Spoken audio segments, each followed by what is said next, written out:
Salut, c'est Mac Declos pour Sigma. Je vais le refaire. Salut, c'est François X pour Sigma. Salut, c'est Lakezzi pour Sigma.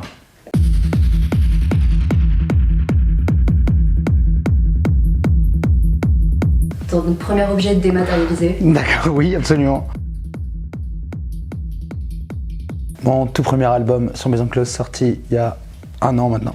Un petit peu plus, 1 an et 2 mois, qui s'appelle Pink. Alors c'était mon tout premier album, je dirais que en fait avant le Covid 2020 je produisais pas beaucoup.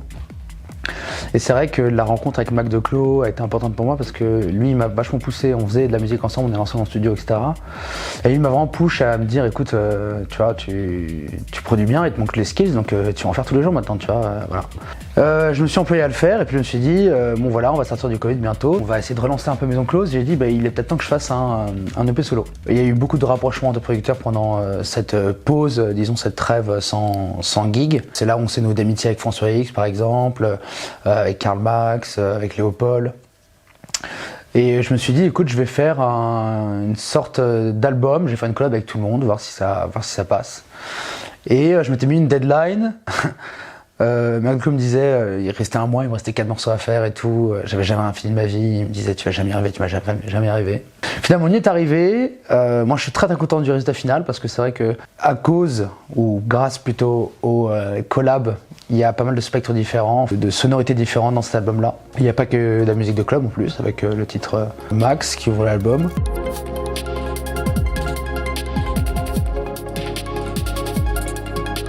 Ça a été très important pour moi de finir un projet, ça m'a donné confiance en tant que producteur. Puis ça a été vachement bien reçu, en plus ça a été pas mal joué. Enfin voilà, je voudrais remercier encore à nouveau tous les artistes présents dessus. Donc j'essaie de le faire en mode AZ. ABSL, François X, Karl Max, Léopold, Mac Declos. Belle. Pas mal. Je connais mon alphabet.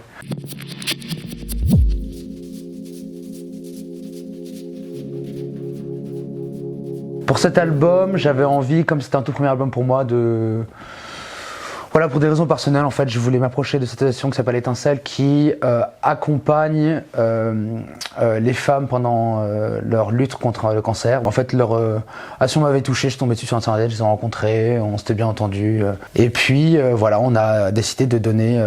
Enfin, moi, j'ai donné mes shares, donc 50% des ventes de l'album à l'association Étincelle. Bah là, il faut qu'on leur envoie un peu de sous, parce que ça se vend toujours. Merci encore à ceux qui achètent l'album en entier en connaissance de cause. On va réussir à l'envoyer, là ça fera presque 2 000 €, donc voilà, je trouve que c'est un... Voilà, c'était important aussi pour moi de faire de la musique, ok, mais de garder un œil sur pourquoi j'en fais, voilà, surtout. Donc Étincelle raconte un peu cette histoire-là aussi. Je vais passer au second objet. Ah, on peut tâcher ça alors, on peut tâcher le... Putain, Oui. j'ai cru que c'était la moquette.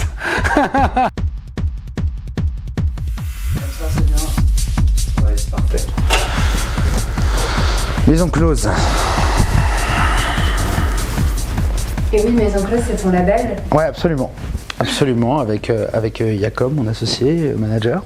Je suis super content de ce qu'on fait avec Maison Close, sincèrement, parce que disons qu'on a lancé le label en 2019 avec Jacob en se disant qu'on voulait vraiment que ce label soit un label sans direction artistique très propre, musicale, et qui soit vraiment un tremplin pour des artistes émergents. Et le label fonctionne bien, si j'ose dire. Je trouve que pour un label indépendant, déjà, être financièrement indépendant, c'est intéressant, parce que ça nous permet à nous de pouvoir proposer des projets plus audacieux pour nos artistes, de pouvoir faire des événements, donc, et pas forcément à Paris, donc aussi à l'étranger.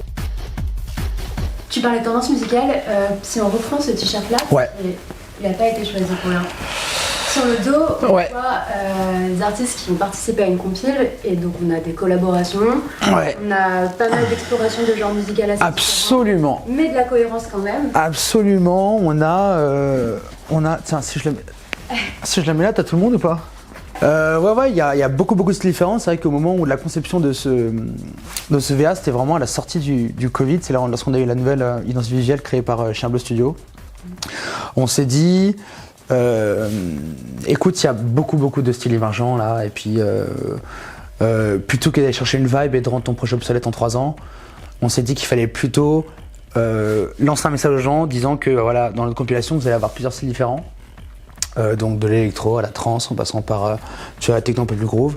Vous allez avoir plein de styles différents parce qu'en fait, il ne faut pas s'attendre à ce que Maison Close reste figé sur un style quel qu'il soit. Je pense que le rêve d'un label indépendant comme ça, c'est de pouvoir garder cette légitimité déjà de dire on s'occupe de la scène montante, ce qui est forcément aussi la scène montante, mais que tu te cantonnes à un seul genre. Ben, assez rapidement, quand ce genre sera absorbé, etc., et ben, tu vas te retrouver à... Comment dire, tu vas pas aller dans le sens du marché, si j'ose dire. Je suis désolé de parler comme ça, mais c'est une vérité. Un label, faut que ça vende des disques. Voilà. Je sais qu'il y a des gens qui disent non, c'est leur passion et tout. Ouais, mais moi, si je vends pas de disques, je suis pas un label. Je suis quelqu'un qui fait le promesse à petits artistes et qui leur envoie pas des royalties, qui emmène leur musique nulle part. Donc, si tu veux vendre des disques tout le temps, il faut rester ouvert sur le style musical et plutôt avoir une exigence sur, par exemple, la couleur. Nous, il y a plein d'artistes qui nous envoient des sons trop bien. On dit c'est bien produit, mais c'est pas Maison Close. Parce qu'il n'y a pas cette couleur-là, pas cette patte que nous, on recherche un petit peu lorsqu'on veut réaliser des artistes. Mais c'est vrai que très éclectique, et ça le restera.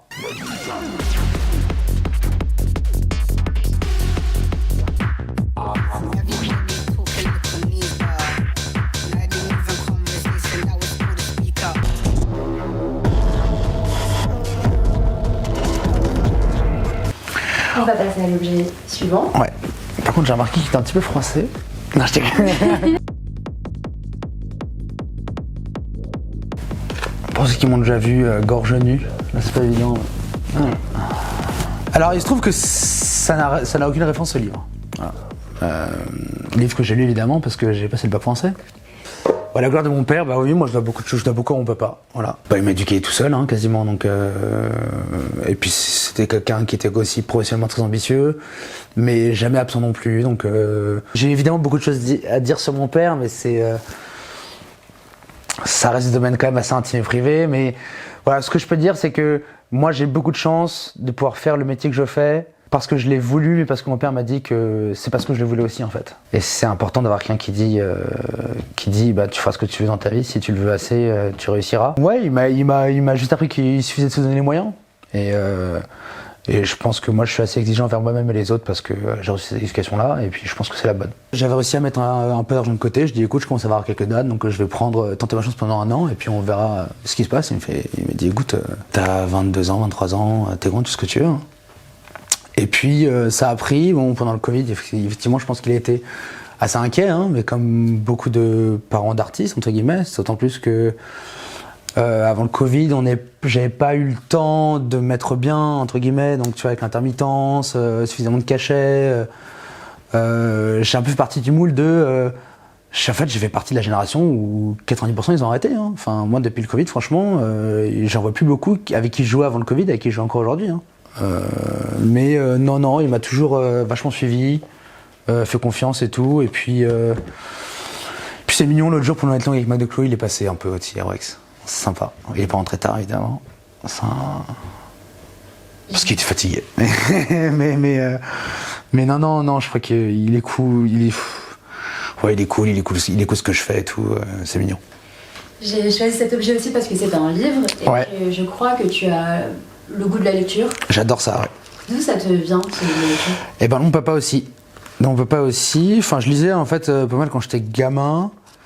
Mais c'est vrai que quand j'avais à peu près 10 ans, il y a eu une sorte un peu de drame dans la vie. Je sais que je m'étais pas mal réfugié dans la lecture.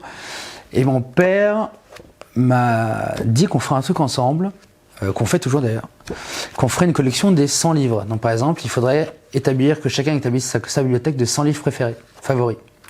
Et toujours d'annoter sur la fin de page où et quand on a lu le bouquin. Et en fait, il faut toujours tes 100 livres, tu peux en avoir 101, ni 102, ni 103. Donc en fait, lorsque tu aimes beaucoup un bouquin, il faut choisir celui que tu enlèves. Et donc, ça force à faire quoi ? Bah, ça force à relire les bouquins qu'on n'ose pas sortir. Voilà, il y a un cercle vertueux autour de ça.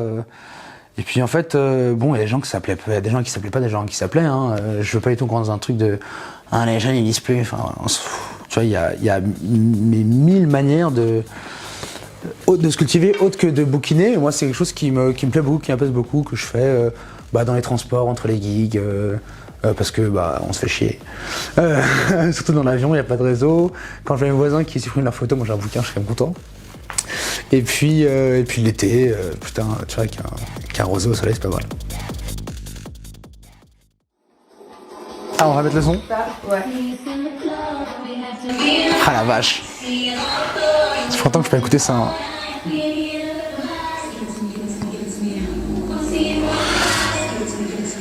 Ouais. Voilà.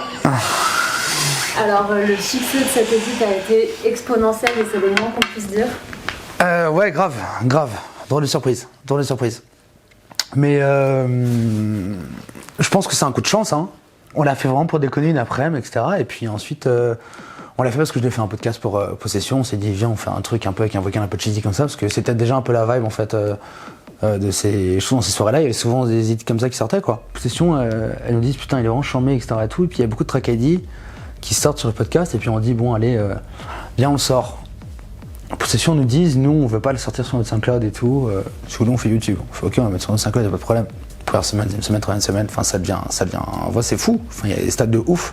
Bah écoute, pour nous c'était une aubaine parce que du coup on a pu faire les trucs dans le bon sens quoi, c'est qu'on a sorti un truc qui était un tube sans en vouloir, qui a un peu poussé un peu notre son dans la scène entre guillemets, et puis ensuite derrière on a chacun pu faire nos projets solo et montrer qu'on savait pas faire que ça parce que le premier été quand on jouait, il y avait des rires jaunes, hein, ouais machin on va de l'édit.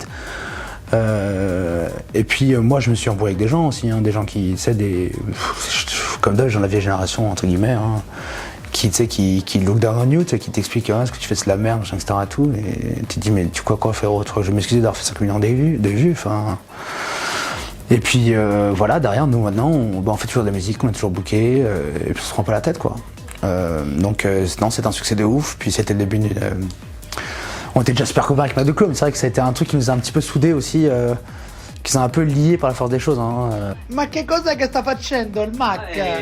La puttanesca. On a toujours ce back-to-back ensemble, qui sont de plus en plus rares, mais toujours au centre stratégique. On aime beaucoup jouer ensemble tous les deux. Et après ton bisou toi. Là par exemple en rentrant de Genève, samedi, on s'est dit qu'on tournait pas ensemble avant super longtemps, on était trop triste. Ouais. Parce qu'en vrai, quand on est en gig, on s'appelle. Hein. Genre le dimanche, on s'appelle. Ouais, c'était comme moi hier, et tout. Ça, je te jure. C'est une histoire d'amour. C'est l'histoire d'amour. C'est un peu une histoire d'amour.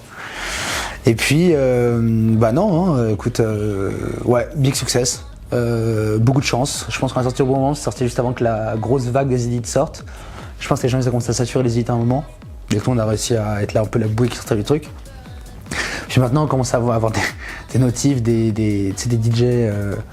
Genre très mainstream qui commence à le jouer, mais genre à 120 EPL, tout comme ça et tout. Et là c'est marrant parce que du coup je pense qu'on risque de reprendre une vague SoundCloud où les gens, parfois il y a des gens, ils venaient pour l'édit et puis ils captaient pas ce qu'on faisait derrière. Ils disaient genre ouais machin, faut que tu refasses du son comme à l'édit et tout. Enfin tu vois, il y a... Mais je trouve qu'on s'est quand même bien démerdé pour pas garder l'image liée que à ça, tu vois. Et on est ravis parce que ça a été facile de le faire, de le sortir, d'en sortir et de faire la suite, l'un pour l'autre. Donc en fait, je sais pas s'il y a beaucoup de chance ou si on se fait garder la tête froide, mais en tout cas, c'est quelque chose que ni lui ni moi ne pouvons regretter, au contraire.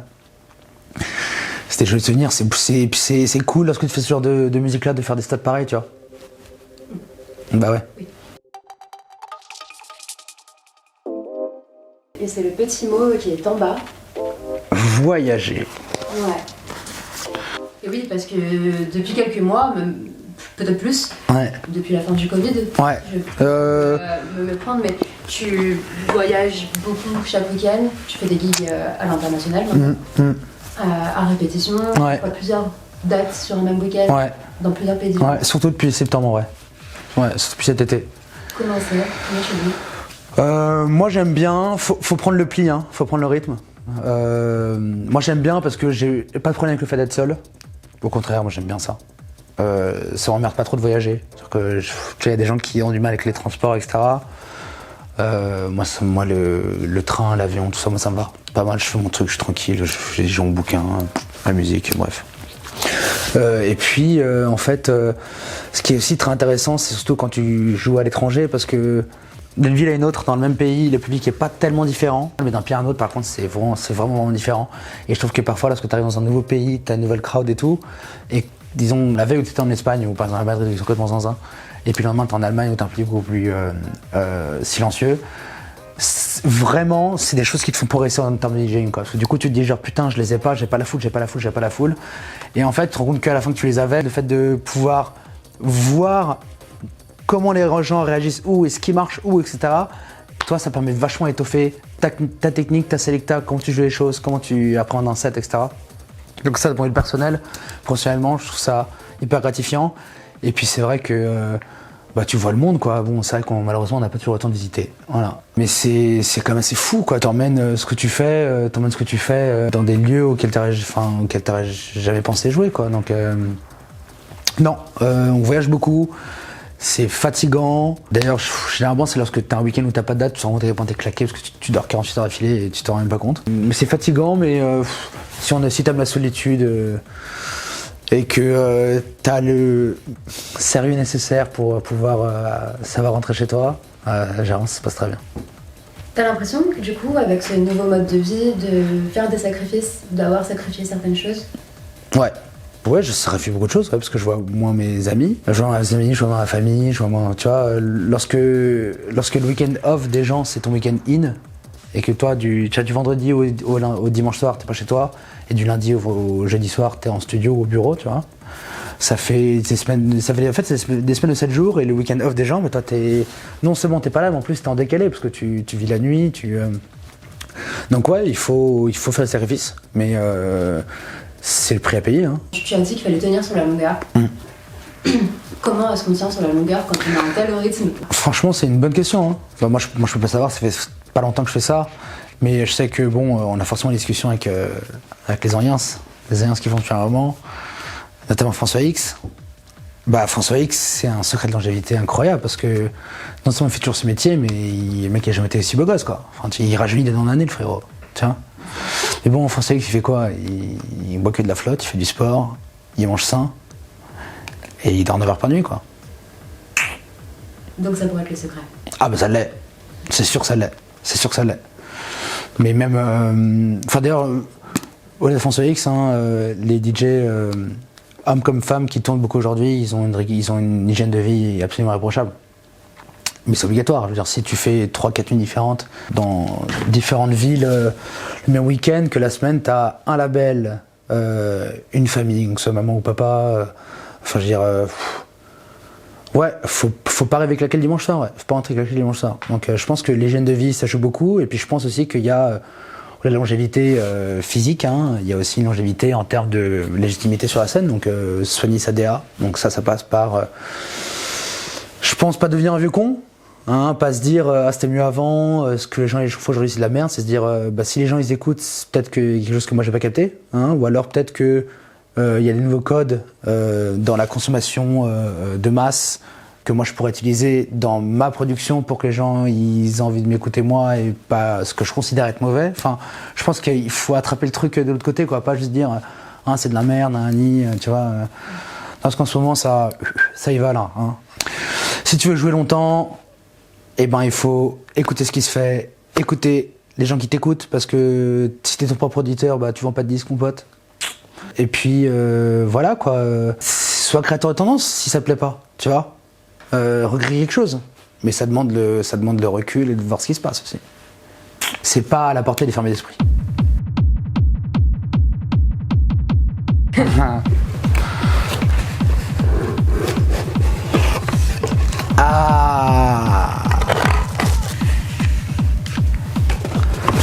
La mascarade.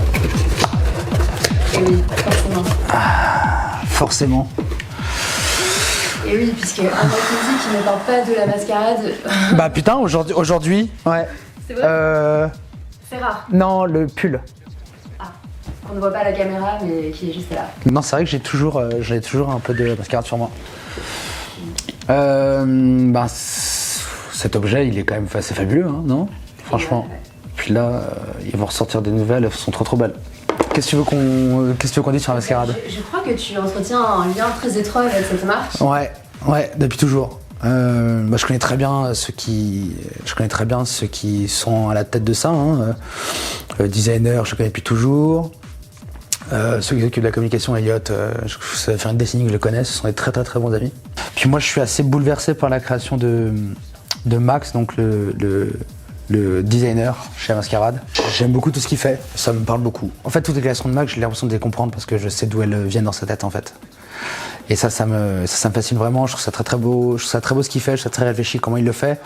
Je trouve que il y a toute cette démarche de ce qui est upcycling, avoir une marque de design plutôt verte, etc. Et tout. Je trouve que c'est des vrais enjeux de demain et ça lui facilite pas la tâche parce que lorsque tu montes ta marque et que tu fais ça et que t'es pas quelqu'un qui a beaucoup de fonds, et ben tu mets beaucoup de temps avant de sortir la tête de l'eau.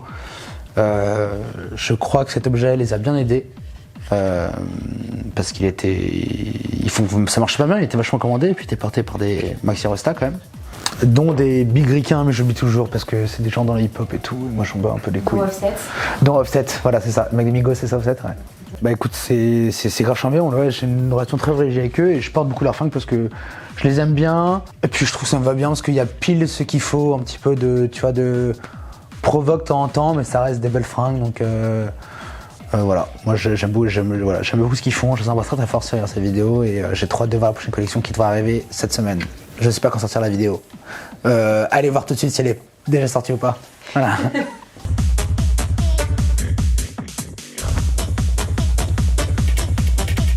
Et ben dès que j'ai l'opportunité de porter un truc stylé pour une occasion stylée, je lui mets un message, il me fait un truc quoi. Ça défonce pour le hors, tu vois, par exemple la veste qu'il m'a faite, elle défonce, c'est trop bien.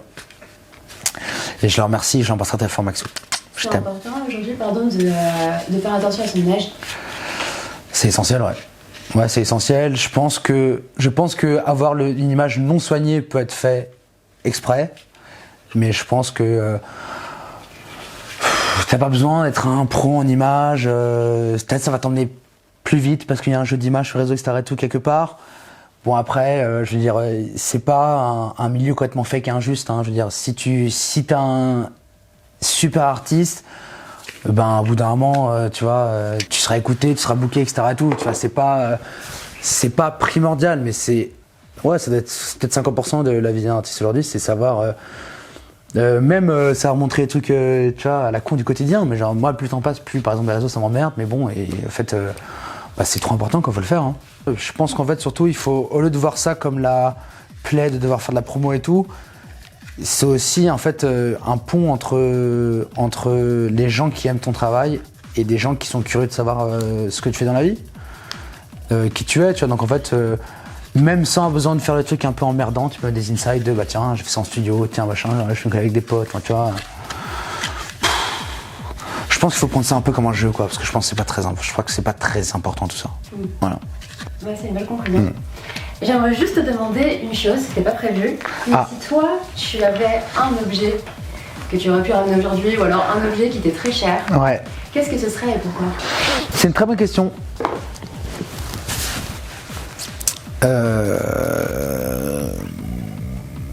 Maintenant, on a parlé de trucs. Moi, je suis pas très matérialiste en fait. J'ai beaucoup de trucs chez moi parce que j'ose pas les jeter, mais je fais attention à rien. Enfin, j'ai rien de précieux en fait. Non, franchement, là, concrètement, je trouve que vous avez été assez fort. Vous avez été assez fort. Peut-être un petit piano, un truc comme ça et tout. Ouais. Mais bon, c'est pas facile à. Mais peut-être en miniature, quoi, un truc de. Tu vois. Un truc de. Oui, exactement.